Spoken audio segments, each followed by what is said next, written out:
Hello everybody, it's Stella from New Hope Wellbeing and we are back with another video. And today we are going to be discussing the Titan god Atlas. He's probably one of the most well known of the Titan gods, and he is known for having borne the sky on his shoulders.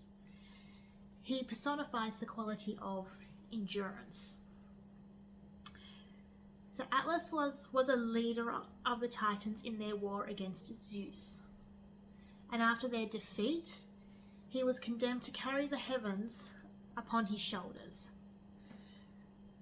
According to others, he was later on appointed guardian of the pillars, which held the earth and the sky apart.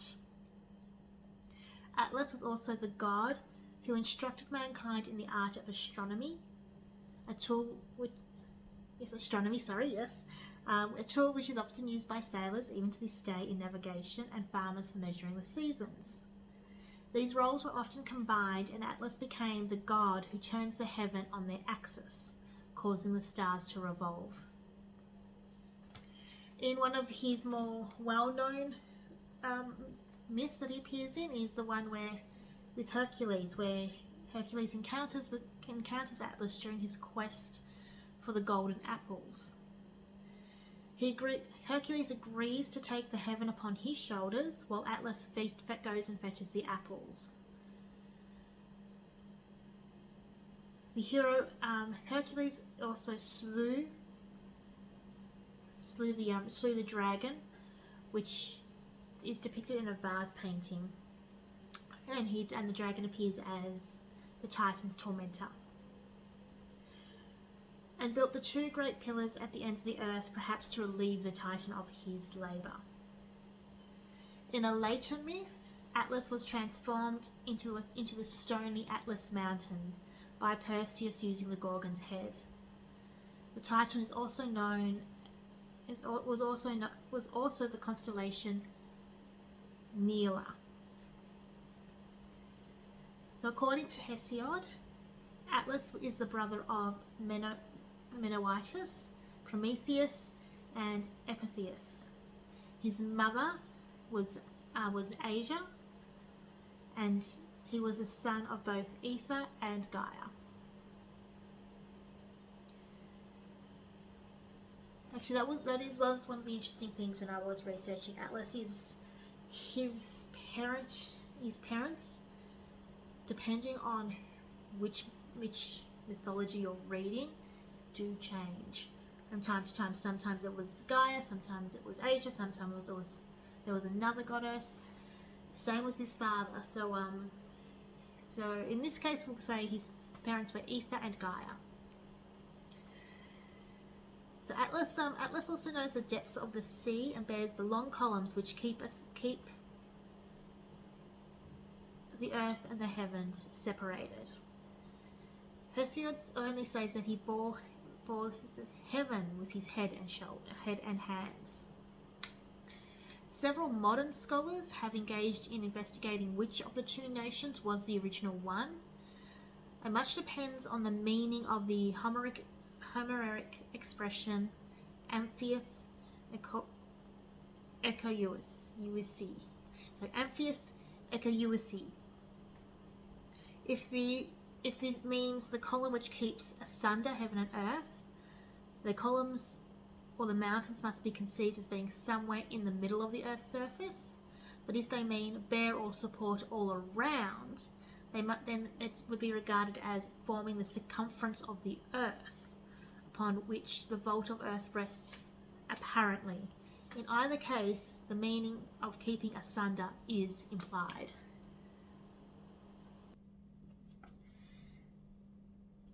So, in the Homeric description of Atlas, the idea of him being superhuman, or a divine being with a personal existence seems to be blended with the idea of a mountain.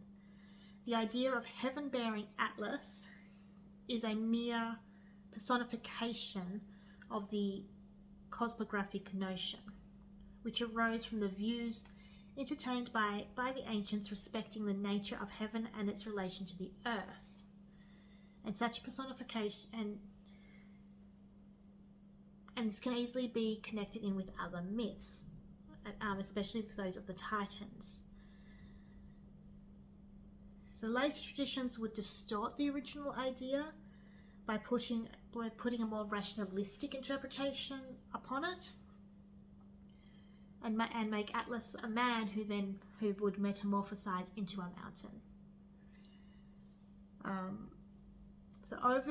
It was the poet Ovid who relates the story of how Perseus came to him and asked for shelter, which he was refused, and then by the means of the Gorgon's head that he had from his trials, which I'm sure we'll probably get to that in a later point, changed Atlas into an actual mountain.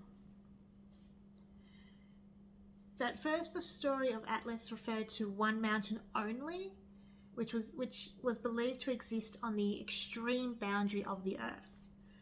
But as geographical knowledge extended, the name of Atlas was transferred to other places. And so we have readings in Mauritian, Italian, Akkadian, and even the Caucasian for Atlas. However, the most commonly held belief for Atlas itself is in the northwest part of Africa, and the range of mountains which actually do bear Atlas's name, even to this day. So, as discussed at the beginning, he does feature in the War of the Titans. So this is from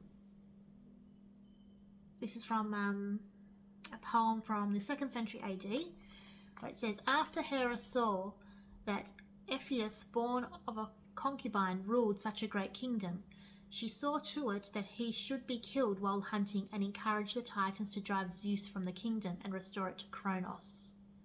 When they tried to mount to heaven, Zeus, with the help of Athena, Apollo, and Artemis, cast them headlong into Tartarus. On Atlas, who had been their leader, he put the vault of the sky. Even now, he said, to hold up the sky on his shoulders."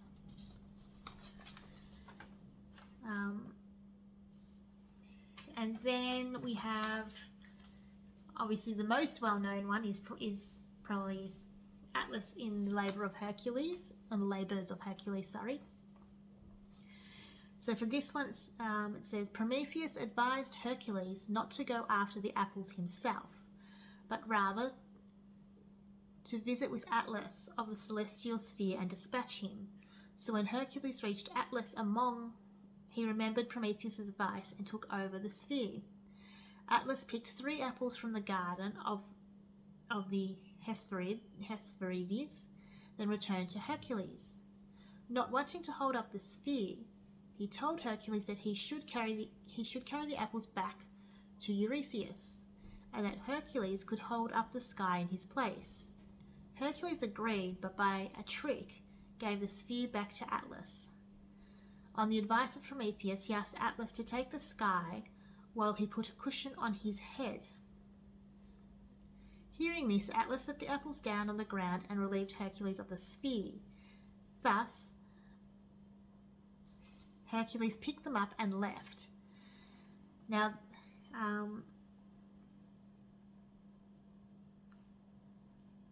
and yes, that's pretty much how that came to be. Then later on in that particular mythology, Hercules, in his labour to fetch the apples, is said to have set up the pillars at the end of the earth, presumably to relieve the Titan Atlas of his burden. The Titan is described as the guardian of these by Homer, and his release is mentioned. As also discussed, Atlas was the god of astronomy. Atlas had worked out, so this is from the 1st century BC. Atlas had worked on the science of astrology to a degree surpassing others, and had ingeniously discovered the spherical arrangement of the stars, and for that reason he generally believed to be bearing the entire firmament on his shoulders. Similarly, in the case of Hercules, when he had brought to the Greeks the doctrine of the sphere, he gained great fame, as he had taken over the burden of the firmament which Atlas had borne, since men intimidated in this enigmatic way what had actually taken place. He is the father of the nymphs. The daughters of Atlas were the star nymphs, the Pleiades and the Hyades, and his son, the beautiful youth, Hyas. Following his death, Hyas was placed in the heavens as the constellation Aquarius, the lion who slew him as Leo, and his sisters as the Pleiades and the Hyades. He was probably closely connected with Hercules' beloved water-bearer, Hylas, as well. And as discussed, obviously one of the last myths he appeared in was where he was turned to stone by Perseus, which we've already discussed earlier on in this video.